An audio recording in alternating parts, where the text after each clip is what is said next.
Bienvenue dans le 56cast. Au programme cette semaine, nous allons parler du rapport Imbert-Carretta de Mireille Imbert-Carretta. Pour rappel, non, on en parlera plus tard parce que c'est que le sommaire. Dans le quartier libre avec Tristan Nito de Mozilla. Bonjour Tristan. Ouais. Je taquais. Pardon. On va parler des mots de passe. Ouais, on va parler de mots de passe. C'est ça. Sujet passionnant s'il en est. Et dans le potager du web, on parlera de l'espace vu de la Terre et non pas l'inverse. Voilà. C'est des beaux programmes, quoi. Ouais, non, c'est vrai. C'est ça. Et t'as vu, Camille, elle a mis de bons t-shirts. C'est quoi ton t-shirt, Camille, déjà? C'est Supernova. Voilà. C'est génial. Bon. Et de quoi on va pas parler? On va pas parler de Twitter. De Twitter. Twitter, il lance une fonction mute. Moi, je croyais que c'était pour faire taire les gens chiants. Mais en fait, c'est pour faire taire les spoilers, c'est ça? T'imagines si Twitter avait annoncé on a mis un algorithme en place qui repère les gens chiants. Tout d'un coup. Tout d'un coup. Le calme plat. Les timelines vides, merde. Et donc là, tu peux faire taire des gens pour 48 heures, c'est ça? Ouais, genre, tu décides de faire taire sans unfollower, donc tu ne les entends plus. Par exemple, un live tweet d'une émission de merde sur TF1, hop, et voilà, débarrassé. C'était pas sur TF1 l'Eurovision, hein. Voilà, mais c'était pas une émission. Ou une conférence inintéressante, C'est ou ça. un truc comme Hop, ça. mute. Ouais. Ah ouais. Comme... Putain, c'est formidable ça, mais j'adore ça. Et alors après, maintenant, l'étape suivante, c'est faire mute sur des hashtags. Ce serait formidable, ça aussi. Ouais, voilà. ouais. Bon, là, pour l'instant, c'est que les gens. De quoi on ne va pas parler, Erwan? De quoi on ne va pas parler? On va parler d'une information du Financial Times selon laquelle Canal+ sera en pourparlers avec Orange pour racheter Dailymotion. Canal+, Dailymotion, tout ça. Pour rappel, il paraît que Microsoft est aussi intéressé par Dailymotion. Selon une information du Financial Times, toujours lui, Apple devrait racheter Beats, fabricant de casques audio et surtout plateforme d'écoute en streaming depuis peu, pour 2,3 milliards d'euros. Moi je dis c'est petits joueurs. C'est petits joueurs de mettre que 2,3 milliards ou de acheter des casques qui sont à la Non, 2,3. Ouais, non, ils auraient pu, ouais, parce que c'est vrai que maintenant... Hein, c'est super bizarre, ça ressemble tellement pas à Apple cette affaire. Ouais. D'avoir qu'ils rachètent une marque, une vraie marque quoi. C'est alors qu'ils ont la marque Apple, qui fait des objets et puis. Et pour le coup, ils pourraient sortir exactement des gros casques avec la pomme, ça marcherait très bien. Mais a priori, après, c'est la plateforme. Ils ont une très mauvaise réputation en plus. Les casques, Beats, ouais.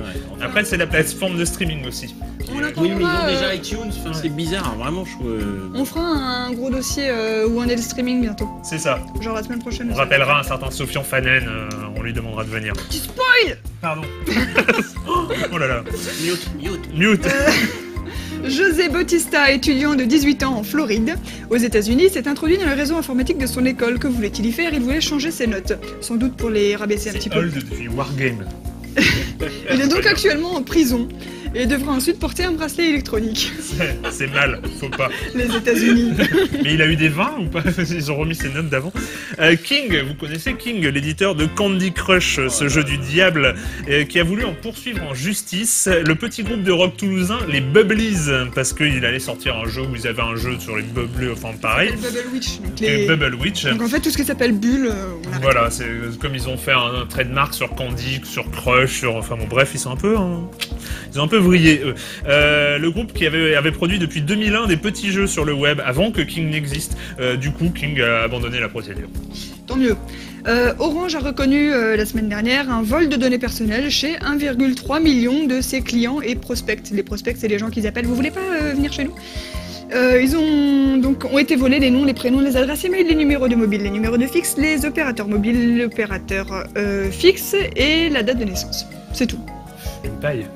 C'est pas grand-chose. Seulement 1,3 million. C'est seulement 1,3 million, donc ça va, c'est pas non plus... C'est pas comme si c'était des milliers, quoi. Et la traditionnelle non-news qu'on n'a pas compris quand on l'a lu, mais on va quand même la dire, Cisco révise son offre de collaboration et de communication unifiée pour l'entreprise en remplaçant la solution maison Webex Social par le service Jive. T'as compris? Non mais lui, oui, mais parce que... Pas tout, non. C'est le moment de passer à l'actu.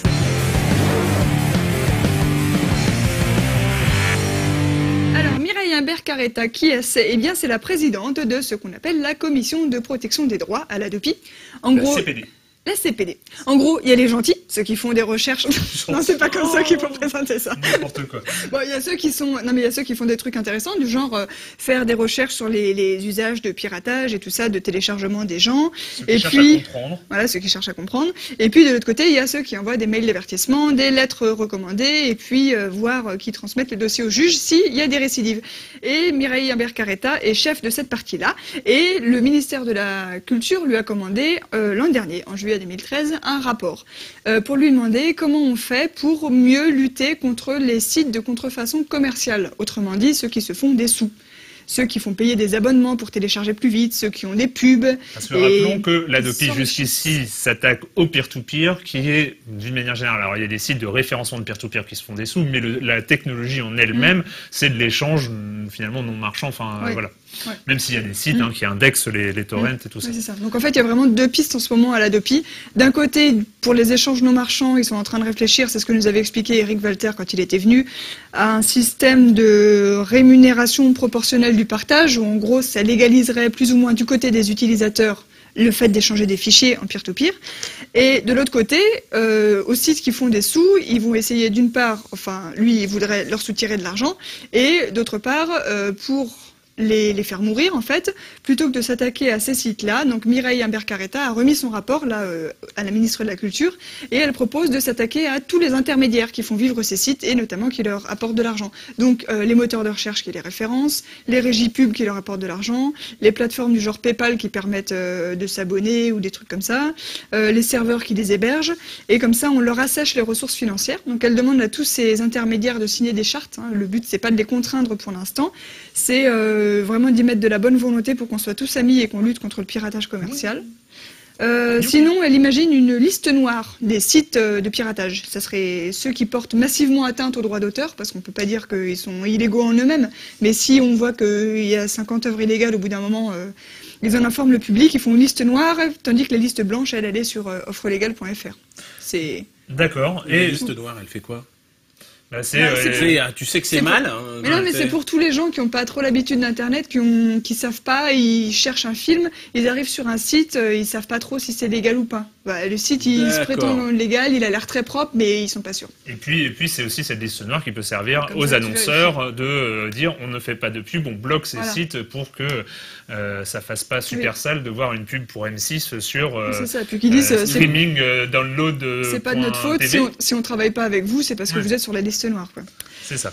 Voilà. Et donc, elle compte sur une autorégulation, une bonne entente de tout le monde. Et elle aimerait aussi que, quand il y a une décision judiciaire qui ordonne qu'on retire une œuvre illégale d'un site, elle soit respectée dans le temps. Parce qu'en fait, rien n'empêche, par exemple, sur YouTube, on fait retirer une vidéo, quelqu'un d'autre la remet immédiatement après.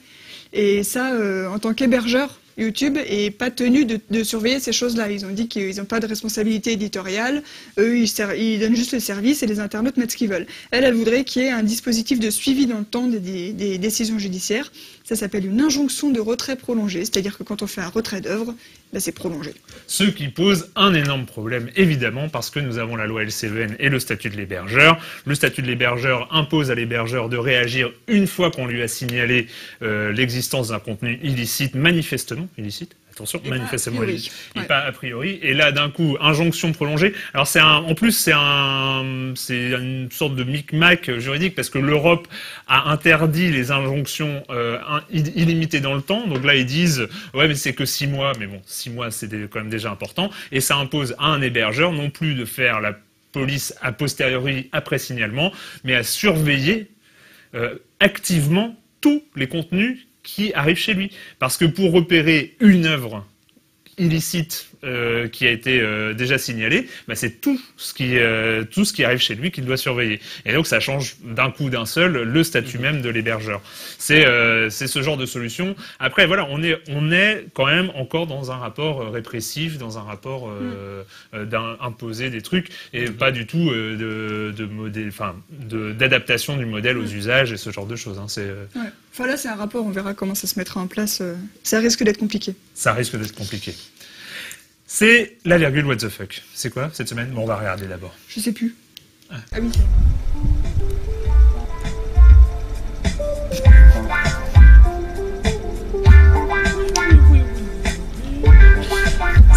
Segmayer53, le youtubeur, s'est arrêté sur le bord de la route pour prendre cette jolie bécassine en photo. C'est une bécassine, vous saviez? Non. Quand il a compris, mais bien sûr, elle est en train de danser au son de la musique de ma voiture, donc je vais la filmer. Voilà, vous savez tout. C'est trop bien. C'est trop bien. Je suis ravi de cette bécassine qui danse. C'est formidable. Et c'est l'heure du quartier libre. Ouh.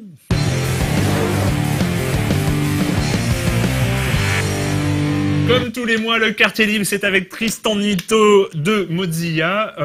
C'est toujours un plaisir de t'avoir. Et réciproquement, parce qu'il n'y avait pas beaucoup d'endroits où je dis autant de bêtises quand même. C'est vrai, c'est un record. Mais on est un peu ma soupape, un peu, voilà. Mais on aime bien, voilà, tous les mois, il faut que tu viennes pouvoir te faire machin. C'est important pour ton équilibre. Je le sais. Oui, exactement. C'est ouais. Attends, à chaque fois, tu vois l'ingénieur du son qui s'arrache le casque et qui pleure silencieusement après. Le mois dernier, nous avions parlé de Heartbleed, cette faille de sécurité très importante, donc qui avait touché énormément de sites web parce que ça atteignait OpenSSL, qui était le système de sécurité un peu majeur, le plus diffusé sur Internet. Ça touchait Facebook, Google et puis plein d'autres. Et notamment, il y avait un risque, c'est celui que les mots de passe soient accessible un peu à n'importe qui. On savait pas en plus qui l'avait utilisé, si ça avait été utilisé, c'était très bizarre. On avait dit qu'il fallait changer ses mots de passe partout, voilà, et en plus avec des bons. Et après on avait dit... Mais on n'était pas d'accord, voilà, on n'était pas tout à fait d'accord, toi et moi, sur qu'est-ce que c'était qu'un mot de passe, et du coup on a décidé d'en reparler. Bah oui. Alors effectivement, il faut changer ses mots de passe, c'est sûr, suite à Heartbleed, et autant le faire bien. C'est-à-dire, c'est l'occasion. De toute façon, je suis sûr que depuis le mois dernier, ils ont toujours pas changé les mots de passe. C'est ça. Les téléspectateurs. Donc, c'est le moment de s'y mettre. Et on va essayer de partir avec une bonne méthode. Allez, préparez-vous. Vous avez pris des notes. Prenez des notes et on fait un atelier. Le papier. Tous ensemble. N'ayez pas peur. On va changer vos mots de passe. Voilà. Donc oui, suite à Heartbleed, mais aussi des choses plus anciennes comme Prism, des révélations Snowden, comme quoi la NSA en fait a accès à des tas de comptes dans les grands réseaux sociaux. Je me dis qu'il fallait quand même remettre les choses au carré. Ouais. Alors, on a tous des dizaines de comptes à droite, à gauche. Et c'est pénible, et il faut se souvenir des mots de passe. Et alors on choisit la solution de facilité, mais c'est mal, et on met souvent le même mot de passe, et il est facile et rapide à taper. C'est les deux erreurs qu'il faut éviter.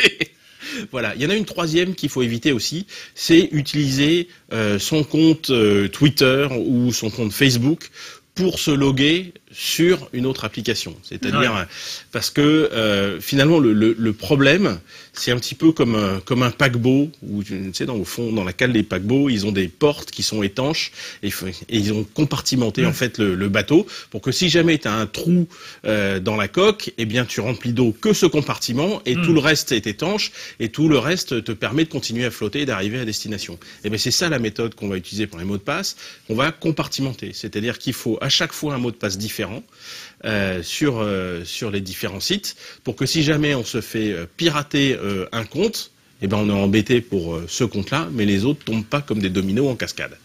Donc des mots de passe différents et des mots de passe compliqués. Alors pour ça il y a des générateurs de mots de passe où il y a des méthodes pour générer des mots de passe. On parlait de XKCD la dernière fois, donc le webcomics, voilà. Donc un BD blogueur qui fait des trucs, ce type il doit être brillantissime, à chaque fois il trouve des trucs incroyables. Et il explique, enfin c'est un matheux ou un physicien, je crois un physicien au départ, et il explique la difficulté des mots de passe et il donne des méthodes. Donc il y a plein de méthodes sur le web, mais en gros utilisez plutôt une phrase plus qu'un mot, et puis avec des mots aléatoires et éventuellement mélangés avec de la ponctuation ou des choses comme ça. Mettez, je sais pas, des numéros de rue, des noms de rue, des adresses, des choses qu'on trouve pas dans le dictionnaire, si possible, pour avoir des mots de passe qui sont longs et qui sont compliqués. Les programmes qui attaquent en essayant de percer les mots de passe, ils cherchent avec un dictionnaire. Exactement, ils ont un dictionnaire. Ouais, et même plusieurs. Et après, en plus, ils prennent des dictionnaires et ils vont remplacer les i par des points d'exclamation parce qu'ils se doutent qu'il y a plein de gens qui font ça. Oui, il faut bien avoir conscience que ce qui a été souvent la mode, hein, qui était d'utiliser le leet speak, c'est-à-dire remplacer les O par des zéros, les E par des 3, les choses comme ça. Finalement, tous les systèmes de craquage de mots de passe essayent ces combinaisons. C'est plus du tout sécurisé à partir du moment où... Donc il faut augmenter la longueur, ouais. Et il y a même des générateurs de mots de passe, des trucs totalement impossibles à mémoriser, qui vous génèrent un mot de passe, et on fait un copier-coller, et le truc est impossible à deviner, parce que ça fait 12 ou 18 caractères, et puis ça veut rien dire, ça se trouve dans aucun dictionnaire. Et ça, c'est chiant si on change de machine ou si on veut se lever vite fait sur un ordinateur. Exactement. Alors après, il y a des systèmes soit de synchronisation de mots de passe, soit de stockage de mots de passe. Alors moi, j'ai évidemment pris l'exemple de Firefox. Dans Firefox, tu peux rentrer un mot de passe très compliqué, à chaque fois différent pour chaque site. Il l'enregistre.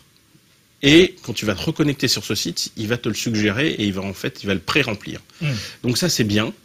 Et ça peut être aussi utilisé si tu as un Firefox pour Android, et ben il va synchroniser avec ton Firefox pour le bureau. Maintenant, c'est aussi dangereux. Ça veut dire que tes mots de passe, si tu te fais piquer ton téléphone, ils sont accessibles. Tous tes mots de passe sont accessibles. En clair. En clair. C'est voilà. Ça c'est par exemple sur l'ordinateur de bureau, ce qui était quand même un gros problème de mémoriser ces mots de passe sur Firefox ou sur un autre navigateur, c'est qu'ils sont stockés en clair. Il suffit d'aller dans le menu gestion de mots de passe. Alors, il l'affiche pas, mais tu as fait afficher le mot de passe et là, boum, tu as tous les mots de passe en clair. C'est un exactement. Souci, sauf si tu mets un master mot de passe. Exactement. Pourquoi tu es en train de tout me piquer mes trucs? Merci, je suis très content d'être venu travailler avec des gens compétents comme vous.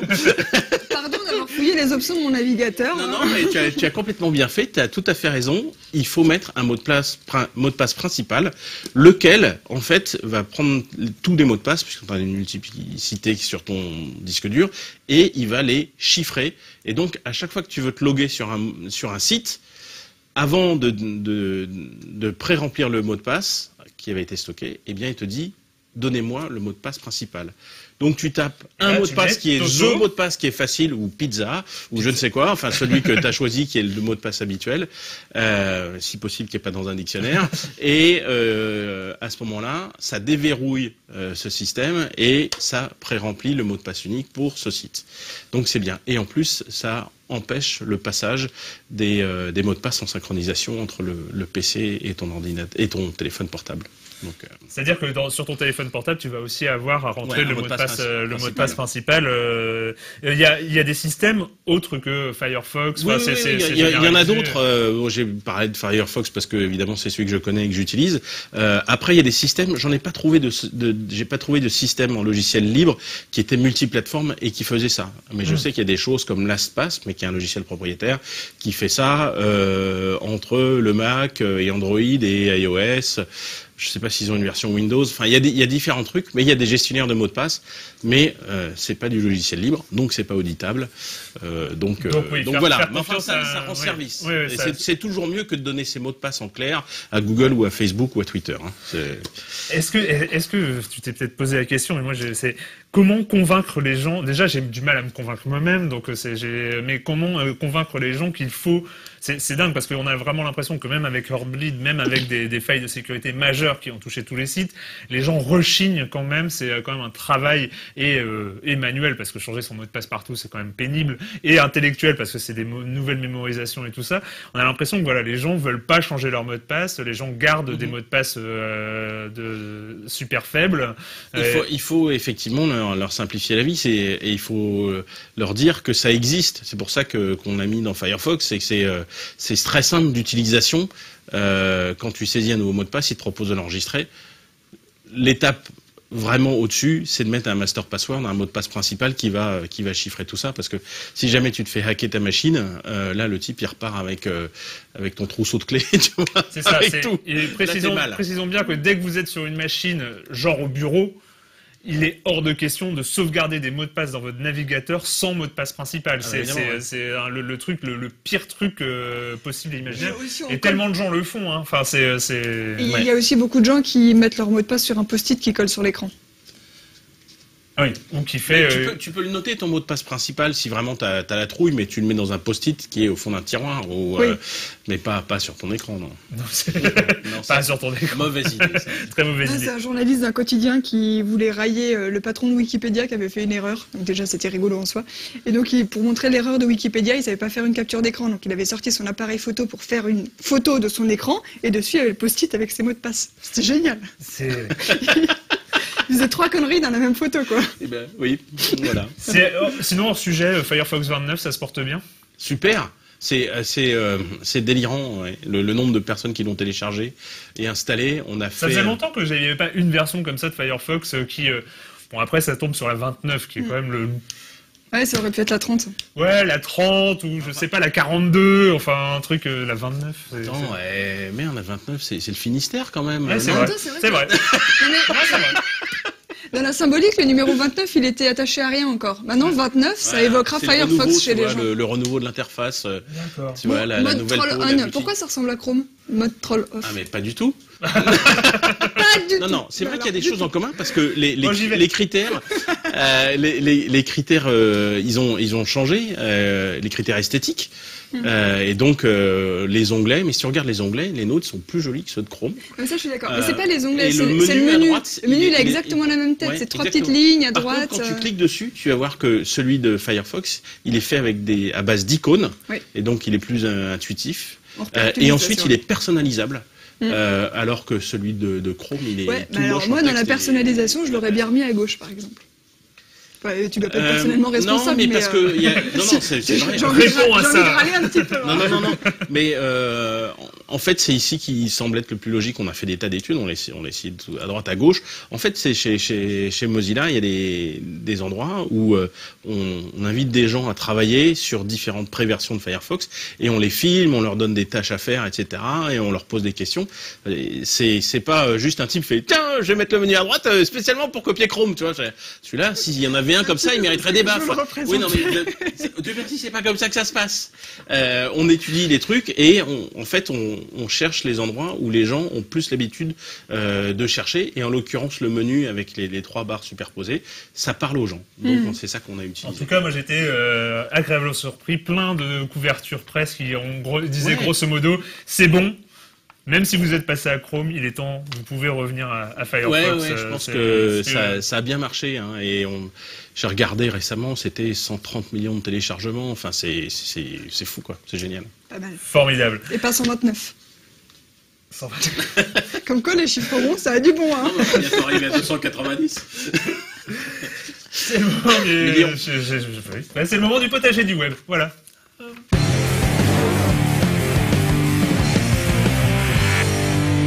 L'espace. Ouais, on a qu'à aller dans l'espace un petit peu. La frontière ultime.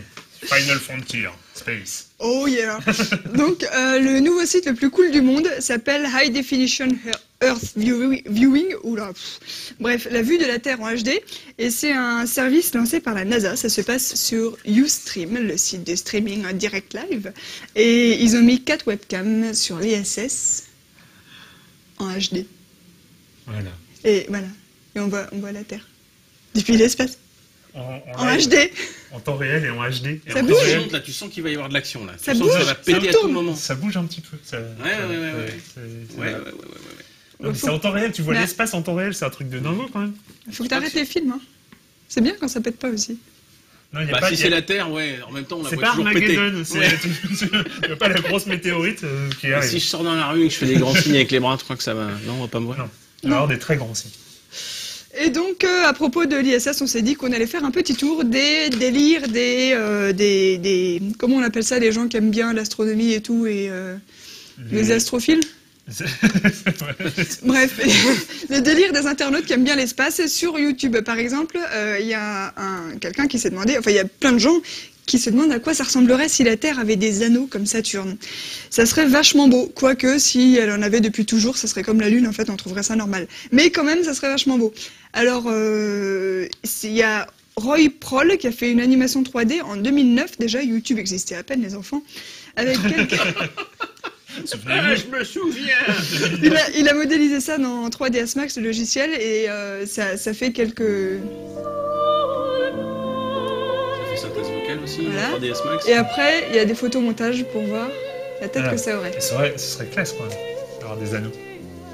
Bah ouais. On aurait un peu un double rainbow permanent, Ouais, all the sans way. couleur. Alors après, les gens ils diraient oh merde, faudrait que je cadre un angle différent, j'ai encore ce putain d'anneau derrière le monument. Voilà, il y a aussi Ron Miller, un artiste américain spécialisé dans l'illustration astronomique. Vous savez, les impressions d'artistes de planètes qui entrent en collision, bah, c'est lui qui les dessine, c'est trop fort. Enfin, il n'y a pas que lui. Hein. Big Et- fan. Lui aussi, il a fait un article sur le site IO9 et il avait fait plein de photomontages de ce à quoi ça ressemblerait. Alors, ce qui est cool, c'est que ça aurait une forme différente selon la position sur la Terre. C'est-à-dire qu'à l'équateur, tu le verrais, ça Très serait fin. juste un fil. Ouais. Ouais. Tu verrais même pas que c'est en 2D. Alors qu'au cercle arctique, par exemple, tu la verrais à peine dépasser de l'horizon. Ça ferait juste comme une espèce de soucoupe en train de monter de l'horizon. La Ouh, classe. fort. Ah ouais, j'aimerais bien quand même.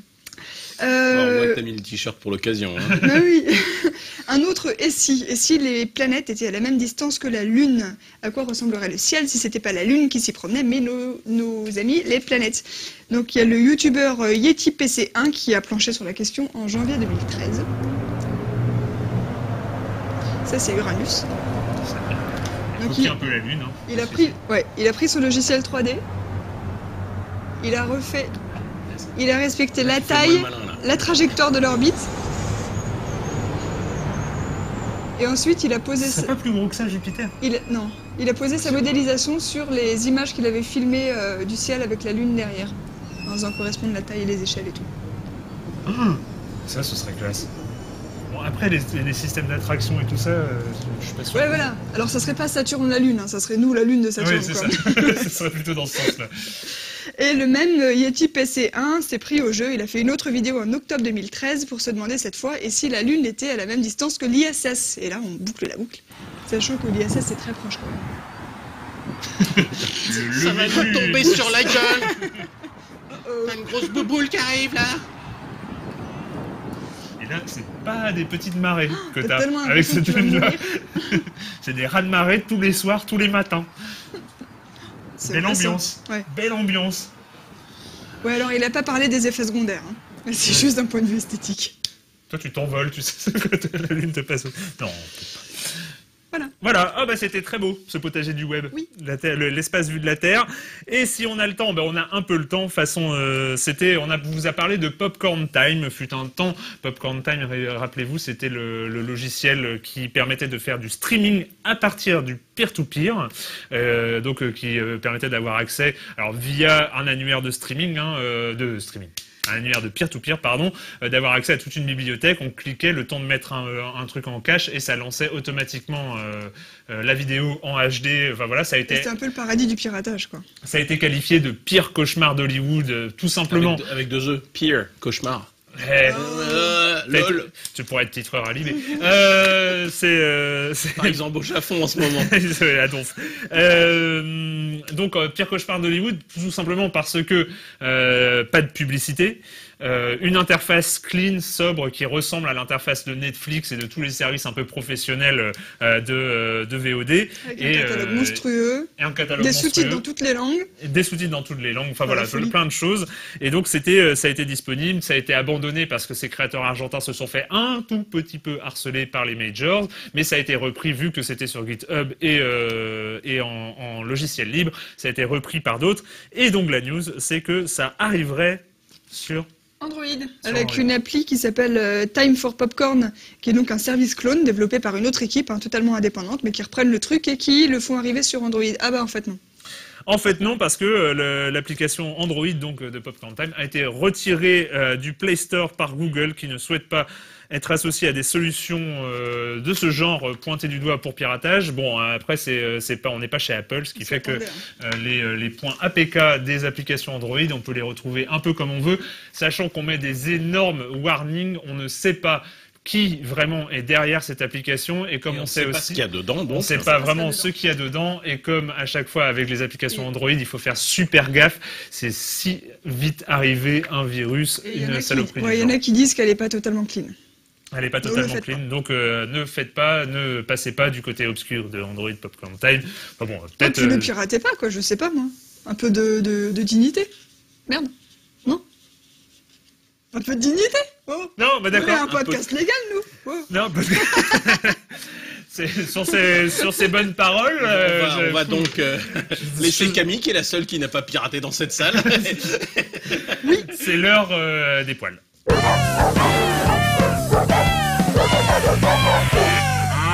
Je vais te laisser la parole, hein, voilà. Je sais plus quoi dire. Voilà. C'est un petit hamster très légal qui mange une petite pizza très légale. Par le très légal site April's Animals. Oh, regarde.